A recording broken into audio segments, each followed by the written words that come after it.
أعوذ بالله من الشيطان الرجيم. بسم الله الرحمن الرحيم.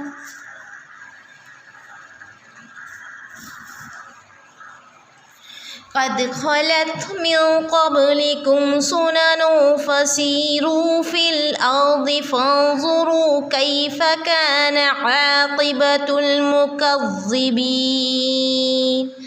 هذا بيان للناس وهدى وموعظة للمتقين.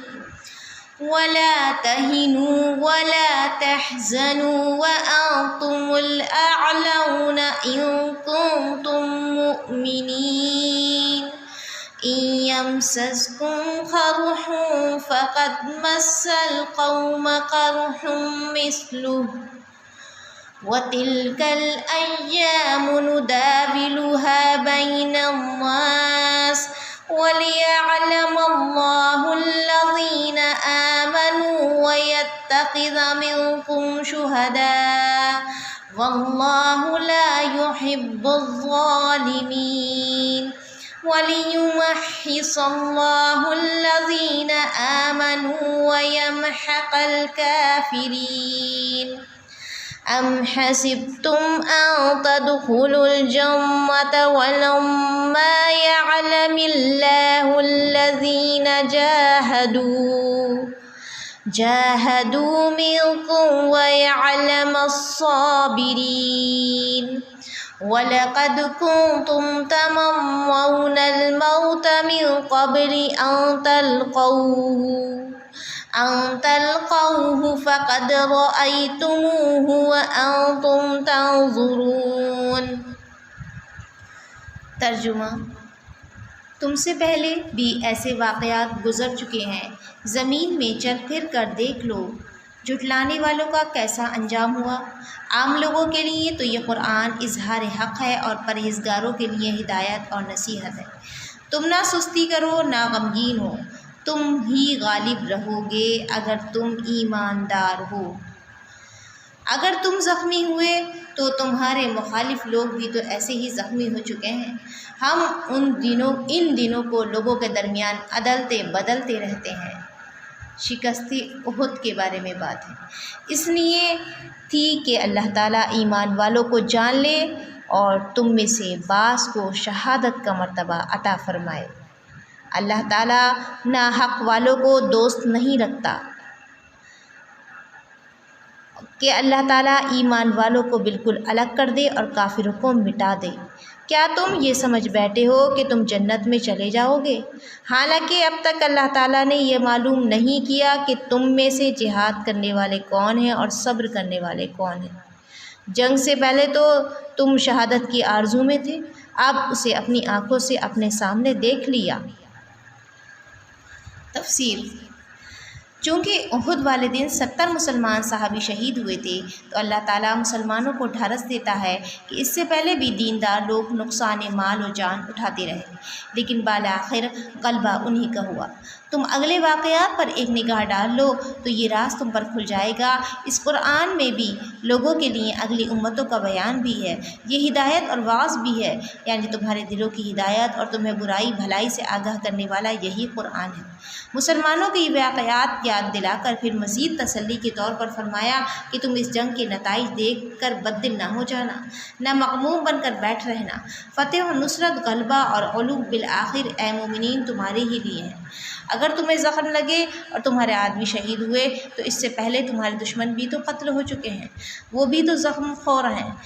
یہ تو چڑھتی ڈھلتی چھاؤں ہیں۔ ہاں بھلا وہ ہے جو انجام کار غالب رہے، یہ ہم نے تمہارے لیے لکھ دیا ہے۔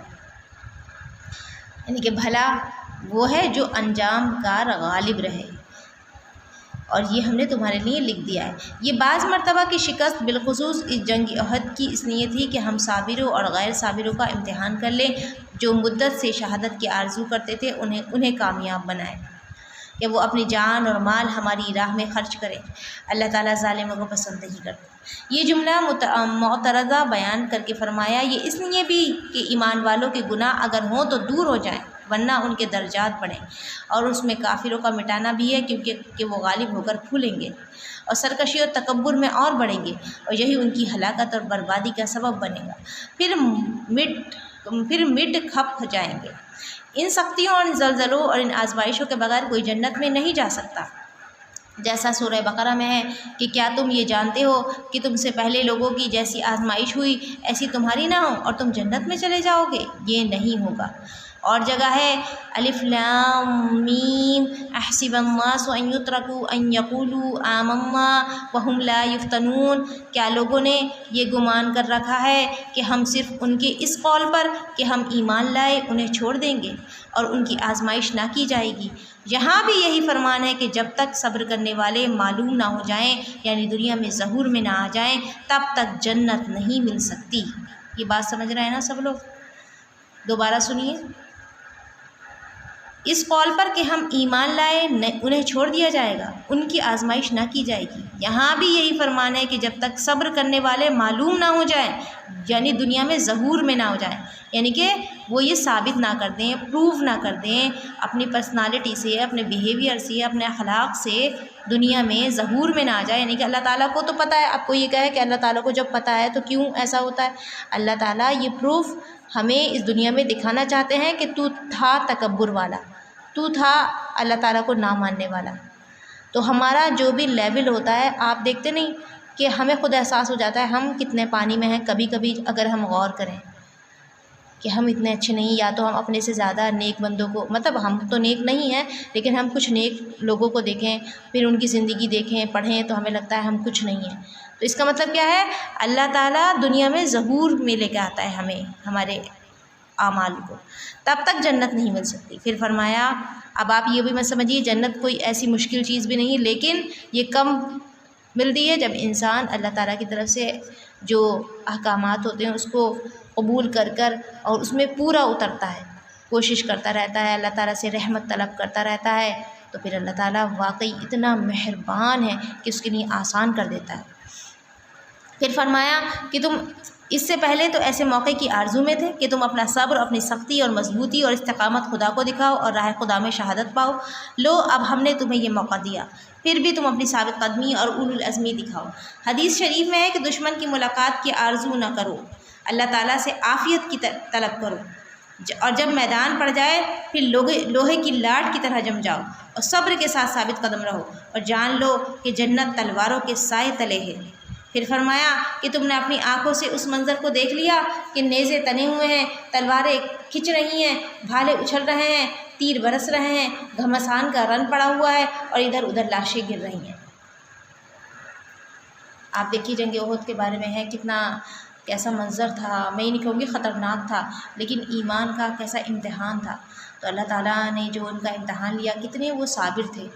آپ ہمارا حال دیکھیے، مطلب ہم اپنا حال دیکھیں تو ہم تو کچھ بھی نہیں ہیں، ایسا لگتا ہے کہ جو بھی تھوڑی بہت ہمارے ساتھ حالات ہیں تو ہم اس میں ہی گھبرا جاتے ہیں، اور کس کو پریفر کرتے ہیں، فوقیت دیتے ہیں اپنی زندگی کو، اپنی زندگی کے آسانیوں کو، اپنے آرام کو اہمیت پہلے دیتے ہیں، اور پھر بعد میں ہم اللہ تعالیٰ کی راہ میں جو قربانی ہوتی ہے اگر کوئی زندگی میں تو اس کو سوچتے ہیں۔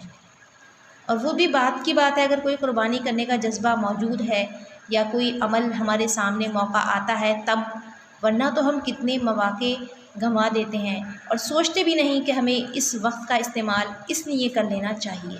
کتنا ہی وقت گزرتا جا رہا ہے، ہم دیکھیے اپنی دنیا کے لیے کتنا وقت لگا دیتے ہیں۔ اور جیسے میں نے ایک ویڈیو بنائی ابھی 2-4 دن پہلے، اس میں ایک پوائنٹ میرے ذہن میں فوراً آ گیا کہ ہم کیوں چھوڑ رہے ہیں اللہ تعالیٰ پر توکل، اور اس کے علاوہ جو وقت ہم گنوا رہے ہیں یا جو اعمال صالحہ ہم کر سکتے ہیں اور نہیں سوچتے بھی نہیں کبھی کبھی ہم کہ ہمیں کیا کرنا چاہیے۔ کیونکہ ہم اپنے گھروں میں، اپنے مزوں میں اتنے مصروف ہیں کہ ہمیں خیال نہیں آتا، اتنا خیال نہیں آتا کہ ہم اب بھی سنجیدہ ہو جائیں اور اللہ تعالیٰ سے رو رو کے دعائیں کریں کہ اے اللہ جو بھی گناہ ہو گئے ہیں وہ معاف فرما کر تو ہم سے کام لے لے اور ہمیں مصروف کر دے اپنی رضا کے کاموں میں، اور ایسے جد و جہد میں کہ جس میں ہمیں پڑھ کر کیا نہ آئے کوئی تکلیف محسوس نہ ہو. تکلیف اگر ہوگی تو پھر کیا ہے، ایمان والے کے لیے وہ کوئی مشکل بات نہیں. چلیے آگے سنیے آیت نمبر 144. وَمَا مُحَمَّدٌ إِلَّا رَسُولٌ قَدْ خَلَتْ مِن قَبْلِهِ الرُّسُلُ أَفَإِن مَّاتَ أَوْ قُتِلَ انقَلَبْتُمْ عَلَىٰ أَعْقَابِكُمْ وَمَن يَنقَلِبْ عَلَىٰ عَقِبَيْهِ فَلَن يَضُرَّ اللَّهَ شَيْئًا وَسَيَجْزِي اللَّهُ الشَّاكِرِينَ. حضرت محمد صلی اللہ علیہ وسلم صرف رسول ہی ہیں، ان سے پہلے بھی بہت رسول گزر چکے ہیں. کیا اگر ان کا انتقال ہو جائے یا شہید ہو جائیں تو تم اسلام سے الٹے پاؤں پھر جاؤ گے؟ جو کوئی پھر جائے تو ہرگز اللہ تعالیٰ کا کچھ نہ بگاڑے گا. ان قریب اللہ تعالیٰ شکر گزاروں کو نیک بدلہ دے گا. میدان احد میں مسلمانوں کو شکست بھی ہوئی اور ان میں کے بعض قتل بھی کیے گئے. اس دن شیطان نے انہیں یہ مشہور کر دیا کہ محمد صلی اللہ علیہ وسلم بھی شہید ہو گئے، اور ابن قمیہ کافر نے مشرکوں میں جا کر یہ اڑا دی کہ حضور صلی اللہ علیہ وسلم کو میں قتل کر کے آیا ہوں. دیکھیے ذرا، اور دراصل وہ افواہ بھی بے اصل تھی، اور اس شخص کا یہ قول بھی غلط تھا. اس نے حضور صلی اللہ علیہ وسلم پر حملہ تو کیا تھا، لیکن اس سے صرف آپ کا چہرہ قدرے زخمی ہو گیا تھا اور کوئی بات نہ تھی. اس غلط بات کی شہرت نے مسلمانوں کے دل تھوڑے کر دیے، ان کے قدم اکھڑ گئے اور لڑائی سے بددل ہو کر بھاگ کھڑے ہوئے. ذرا سوچیں ہم اس بات کو، اگر ہمارا اپنا کوئی لیڈر یا اگر ہم کسی بھی فیلڈ میں ہیں، ہمیں ٹیچر بڑا پتہ چل جائے کہ اللہ نہ کرے اس کے ساتھ کچھ غلط ہو گیا تو ہمارے بھی کیا حال ہوں گے. تو یہ سمجھنا کچھ غلط نہیں ہوگا کہ ان کی کنڈیشن ایک نیچرل تھی. اسی بارے میں یہ آیت نازل ہوئی کہ اگلے انبیاء کی طرح یہ بھی ایک نبی ہے، ہو سکتا ہے میدان میں قتل کر دیے جائیں، لیکن کچھ خدا کا دین جاتا نہیں رہے گا. ایک روایت میں ہے کہ ایک مہاجر نے دیکھا کہ ایک انصاری جنگ احد میں زخموں سے چور زمین پر گر پڑا ہے اور خاک و خون میں لوٹ رہا ہے. اس سے کہا کہ آپ کو بھی معلوم ہے کہ حضور صلی اللہ علیہ وسلم قتل کر دیے گئے ہیں؟ اس نے کہا اگر یہ صحیح ہے تو اپنا کام کر گئے، اب آپ کے دین پر سے تم سب بھی قربان ہو جاؤ. اسی کے بارے میں یہ آیت اتری. پھر فرمایا کہ حضور صلی اللہ علیہ وسلم کا قتل یا انتقال ایسی چیز نہیں کہ تم خدا کے دین سے پچھلے پیروں سے پھر جاؤ. آپ دیکھیے اس صحابی کا ایمان کا کیا درجہ ہوگا، کتنا اعلیٰ مقام اس کا کہ وہ زمین میں خون میں لت پت لوٹ رہا تھا اور اس نے کہا کہ وہ تو اپنا کام کر کے چلے گئے، تم اپنا کام کرو، اسی دین پر مر مٹ جاؤ. یعنی کہ کتنا ثابت قدمی. تبھی تو اللہ تعالیٰ نے دیکھیے صحابہ رضی اللہ عنہ کے صحابیات کے کیا درجے رکھے کہ عشرہ مبشرہ زندگی میں ہی کچھ صحابہ کو یہ پتہ چل گیا تھا کہ وہ کیا ہیں، جنتی ہیں، تب بھی انہوں نے نیک اعمال نہیں چھوڑے. تو کیا ان کا ایمان تھا نا. تو اللہ تعالیٰ ہمیں ایمان کی وہ حلاوت اور وہ قوت ایمان عطا فرمائیں کہ زندگی کے ہر میدان میں یہ نہیں کہوں کہ سخت میں کہ اللہ ہم اس لائق نہیں کہ سخت کو جھیل سکیں. اللہ ہر میدان میں، جو بھی میدان ہو زندگی کا، اللہ ہمارا ایمان ڈگمگائے نا، کیونکہ ہم تو گناہ گار ہیں. ہم یہ تو نہیں کہیں گے کہ بہت زیادہ ہم ایمانی جو ہے، ایمان کا کوئی کرشمہ نہیں، بس اللہ ہمارا ایمان ڈگمگائے نا، تو ہم سے ناراض نہ ہو جائے بس. تو یہ ہے چیز مجھے تھوڑی سی جو فیل ہوئی. چلیے آگے سنیے. چلو، اور ایسا کرنے والے خدا کا کچھ نہ بگاڑیں گے. اللہ تعالیٰ ہی انہی لوگوں کے جزائے خیر دے گا جو اس کی اطاعت پر جم جائیں اور اس کے دین کی مدد میں لگ جائیں اور اس کے رسول کی تابعداری میں مضبوط ہو جائیں، خواہ وہ رسول زندہ ہو یا نہ ہو. صحیح بخاری شریف میں ہے کہ حضور صلی اللہ علیہ وسلم کے انتقال کی خبر سن کر حضرت ابو بکر صدیق رضی اللہ تعالیٰ عنہ سخت گھوڑے پر سوار ہو کر آئے، مسجد میں تشریف لے گئے، لوگوں کی حالت دیکھی، بھالی اور بغیر کچھ کہے سنے حضرت عائشہ رضی اللہ تعالیٰ عنہا کے گھر پر آئے. یہاں حضور صلی اللہ علیہ وسلم پر حبرہ کی چادر اڑا دی گئی تھی. آپ نے چادر کا کونا چہرہ مبارک پہ سے ہٹا کر بے ساختہ بوسہ لیا اور روتے ہوئے فرمانے لگے، میرے ماں باپ آپ پر فدا ہوں، خدا کی قسم اللہ تعالیٰ آپ پر 2 مرتبہ موت نہ لائے گا۔ جو موت آپ پر لکھ دی گئی وہ آپ کو آ چکی۔ اس کے بعد آپ کو پھر مسجد میں آئے اور دیکھا کہ حضرت عمر رضی اللہ تعالیٰ عنہ خطبہ سنا رہے ہیں۔ ان سے فرمایا کہ خاموش ہو جاؤ۔ انہیں چپ کرا کر آپ نے لوگوں سے فرمایا کہ جو شخص محمد صلی اللہ علیہ وسلم کی عبادت کرتا تھا وہ جان لے کہ محمد صلی اللہ علیہ وسلم مر گئے ہیں، اور جو شخص اللہ تعالیٰ کی عبادت کرتا تھا وہ خوش رہے کہ اللہ تعالیٰ زندہ ہے، اس پر موت نہیں آتی۔ پھر آپ نے یہ آیت تلاوت فرمائی، لوگوں کو ایسا معلوم ہونے لگا گویا یہ آیت اب اتری ہے۔ پھر تو ہر شخص کی زبان پر یہ آیت چڑھ گئی اور لوگوں نے یقین کر لیا کہ آپ صلی اللہ علیہ وسلم فوت ہو گئے ہیں صلی اللہ علیہ وسلم۔ حضرت صدیق اکبر رضی اللہ عنہ کی زبانی اس آیت کی تلاوت سن کر حضرت عمر رضی اللہ تعالیٰ عنہ کے تو گویا قدم ٹوٹ گئے۔ انہیں یہ بھی یقین ہو گیا کہ حضور صلی اللہ علیہ وسلم اس جہان فانی کو چھوڑ کر چل بسے۔ حضرت علی رضی اللہ تعالیٰ عنہ رسول اللہ صلی اللہ علیہ وسلم کی زندگی میں فرماتے تھے کہ نہ ہم حضور صلی اللہ علیہ وسلم کی موت پر مرتد ہوں، نہ آپ کی شہادت پر۔ خدا کی قسم اگر حضور صلی اللہ علیہ وسلم قتل کیے جائیں تو ہم بھی اسی دین پر مر مٹیں جس پر آپ شہید ہوئے۔ خدا کی قسم میں تو آپ کا بھائی ہوں، آپ کا ولی ہوں، آپ کا چچا زاد بھائی ہوں اور آپ کا وارث ہوں، مجھ سے زیادہ حقدار آپ پر کون ہوگا۔ تو یہ تھی ڈیٹیل آیت نمبر 144 کی، اور یہ بہت ہی مشہور آیت ہے، مشہور اس حساب سے کہ اللہ تعالیٰ نے جو آپ صلی اللہ علیہ وسلم کے بارے میں مختلف آیات نازل کی ہیں، اس میں ایک یہ بھی آیت ہے کہ یہ صرف رسول ہیں، اور کیا اس سے پہلے بھی کئی رسول گزر چکے کہ اگر ان کا انتقال ہو جائے یا یہ شہید ہو جائیں تو کیا تم لوگ پیچھے پاؤں الٹے پاؤں پھر جاؤ گے۔ تو بہت کچھ اسباق ہیں، بہت لیسنس ہیں اس آیت میں، ذرا آپ غور کریں کہ ہمارے قدموں کا پلٹنا کیا ہے کہ اللہ کے رسول صلی اللہ علیہ وسلم آج ہمارے سامنے نہیں ہیں تو ہمیں ایسے ہی ثابت قدم رہنا ہے جیسے کہ وہ ہمارے درمیان موجود ہوں۔ ہمارا دین ہمارے لیے زندہ ہے، اللہ تعالیٰ ہمارے درمیان ہر وقت موجود ہیں۔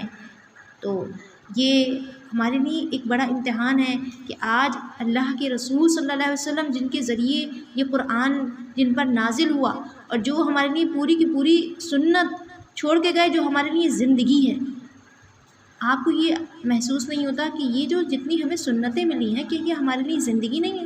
یہ دعائیں کتنی دے کے گئے ہیں ہمیں، مطلب سکھا کے گئے، یہ اس میں ہمارے لیے زندگی ہے، اس میں سکون ہے ہمارے لیے۔ تو جو شخص ہمیں یہ سکھا کر گیا، ہمیں یہ بتا کر گیا، ہمیں یہ نوٹ کروا کر گیا اور اس فکر میں گیا کہ میری امت کا کیا ہوگا، میری امت کا کیا ہوگا۔ اور آپ کو بھی یہ بھی بات جانتے ہیں کہ آپ صلی اللہ علیہ وسلم نے لوگوں سے یہ بھی کہا تھا کہ مجھے ان لوگوں کی یاد آتی ہے جو میرے بہت بعد آئیں گے اور جو کچھ نہیں پائیں گے، صرف قرآن اور سنت میری لکھی ہوئی پائیں گے، اس پر عمل کرنے لگیں گے۔ اور ان کو ہماری یاد آتی تھی، ان کو ہماری یاد آتی تھی، وہ کہتے تھے مجھے ان بھائیوں کی اور ان لوگوں کی یاد آ رہی ہے۔ تو وہ اس فکر میں اپنی تہجد کی راتوں میں آپ جانتے ہیں دعا کیا کرتے تھے کہ اے رب میری امت کو معاف کر دینا۔ تو اتنے غمگین، اتنے بے چین، مطلب ہمارے اوپر اتنے بڑے محسن آج ہمارے بیچ نہیں ہیں، تو یہ بہت بڑا غم ہے۔ یہ میں نے ڈاکٹر فرحت ہاشمی نے سے سنی تھی یہ بات کہ ہمارے اوپر اس سے بڑا غم کوئی نہیں ہے کہ ہمارے رسول صلی اللہ علیہ وسلم ہمارے بیچ موجود نہیں ہیں اور ہم نے انہیں دیکھا بھی نہیں، کیونکہ وہ ہمارے درمیان ہوتے، ان کا اٹھنا، ان کا بیٹھنا، ان کا بات کرنا، کتنا کچھ ذریعہ رحمت۔ لیکن یہ اللہ تعالیٰ کا پلان اور اس کا فیصلہ کہ اس نے ہمیں اس دور میں بھیجا ہے، تو اس سے بہتر کوئی فیصلہ نہیں ہو سکتا تھا۔ لیکن یہ دل میں تمنا میرے خیال سے بہت زیادہ ہونی چاہیے کہ ہم ان کا دیدار کریں، نہ صرف دیدار کریں بلکہ ہمیں ان کی رفاقت نصیب ہو، ہمیں ان کے ہاتھ سے حوضہ کوثر پینا نصیب ہو۔ سوچئے آپ دنیا کے سارے اچھے انسانوں کو سوچ لیجئے، حتیٰ کہ ماں باپ کو سوچ لیجئے، ماں باپ سے بھی زیادہ جو ہمارے اوپر احسان ہے وہ کس کا ہے؟ ہمارے رسول کا صلی اللہ علیہ وسلم کہ انہوں نے آ کے جہالت کی زنجیریں توڑیں، انہوں نے آ کر یہ بتایا کہ اگر غلط بات ماں باپ بھی کریں تو انہیں بھی بتاؤ پیار سے۔ مطلب یہاں سے تعلیم شروع ہوئی ہے۔ تو یہ ہے ہمارے اوپر سب سے بڑا احسان کس کا؟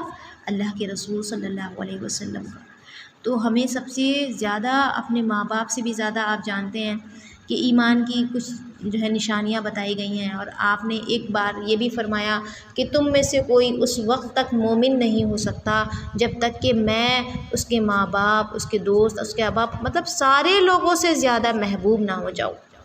اور آپ یہ جانتے ہیں سب لوگ، جتنی لیڈیز ہیں کافی بار قرآن پڑھ چکی ہیں کہ بار بار قرآن میں ایک بات آئی ہے، اطیعوا اللہ و اطیعوا الرسول، جانتے ہیں نا سب، تو اللہ تعالیٰ کی اطاعت اور رسول صلی اللہ علیہ وسلم کی۔ تو ہم محبت کے درجے میں اگر نہیں ہیں ان کے ساتھ رشتہ کوئی دل کا، تو ہم خالی ہیں دل سے۔ تو اگر نہیں ہے تو رات کو سوتے وقت کم از کم پہلے سوچا کریے، یعنی کہ دعاؤں کے ساتھ ساتھ ایک بار درود بھیجا کریے، اور یہ سوچا کریے کہ اللہ اگر چلی جاؤں گی اس دنیا سے تو مجھے میرے رسول صلی اللہ علیہ وسلم کی رفاقت نصیب فرمانا، مجھے ان سے ملنا نصیب فرمانا، اور کہ دنیا میں بھی یہ میری بھی خواہش ہے اور شاید آپ کی بھی ہوگی کہ اللہ ہمیں ان کا دیدار کرا دے کسی نیک خیال خواب کے ذریعے، تو ہمیں انہیں دکھا دے۔ حالانکہ یہ بہت بڑی ایمان کی نشانی نہیں ہے کہ کوئی کہے کہ میں نے حضور صلی اللہ علیہ وسلم کو خواب میں دیکھا ہے، تو یہ کوئی ایسی ہے، لیکن بہرحال ہمارا یہ شوق ضرور ہونا چاہیے کہ اللہ میں انہیں دیکھنا چاہتی ہوں، ان سے بات کرنا چاہتی ہوں۔ تو اللہ تعالیٰ ہماری محبت کو جاننے والا ہے، جس کی جتنی زیادہ محبت ہوگی، مجھے لگتا ہے اللہ تعالیٰ سے زیادہ تو کوئی نہیں جانتا، اور وہ ضرور ویسا معاملہ کرے گا جیسے انسان کی نیت ہوگی۔ جیسی ہماری نیت ہوتی ہے نا، ویسے اللہ تعالیٰ کا دیکھیے آگے جو ہوتا ہے نا، جو ہمارے ساتھ ہوتا ہے نیت کے حساب سے ہوتا ہے۔ تو اپنی نیت یہ رکھیے کہ اللہ محبت ہمارے دل میں ڈال دے، نہیں ہے تو، اور اللہ ہمیں اس تعلیم کے ذریعے، قرآن کی تعلیم کے ذریعے اپنی اور اپنے رسول کی محبت میں اضافہ کر دے، اور خود سوچا کریے بیٹھ کے کہ وہ کیسے تھے، ان کی احادیث کے ساتھ انہیں سوچا کریے کہ وہ کیسے تھے، پھر محبت پیدا ہوگی انشاءاللہ، اور پھر دعاؤں میں دعائیں بڑھیں گی، کئی دعائیں بڑھ جائیں گی کہ اللہ حوض کوثر پینا نصیب فرما، ان کی شفاعت نصیب فرما، اللہ ان کا قرب نصیب فرما، اپنے قرب کے ساتھ تو ان کا قرب بھی نصیب فرما، اللہ ان کو مقام محمود عطا فرما، کہ جو ہم ہر اذان کے بعد دعا مانگتے ہیں، اور پھر اور مانگیں گے آپ کہ اللہ میں ان کے لیے اگر دعا مانگوں گی کہ اللہ ان کو پوری دنیا کی لوگ اور ساری لوگوں سے، ہر مخلوق سے بڑھ کے تو انہیں اپنے قریب کر لینا، کیونکہ وہ مقام محمود ہے۔ تو جب ہم ان کے لیے دعائیں کریں گے تو بتائیے کیا ہم رہ جائیں گے؟ کہ جو شخص ان کے لیے دعائیں کرے تو وہ تو ظاہر سی بات ہے قریب ہوگا۔ چلیے خیر، یہ تھوڑا سا جو میری سمجھ میں آیا، میں نے 2 لائنز لاسٹ میں اپنی طرف سے بول دی ہیں، نہیں سمجھ میں آئے تو بتا سکتے ہیں، ٹھیک ہے۔ وآخر دعوانا الحمد للہ رب العالمین۔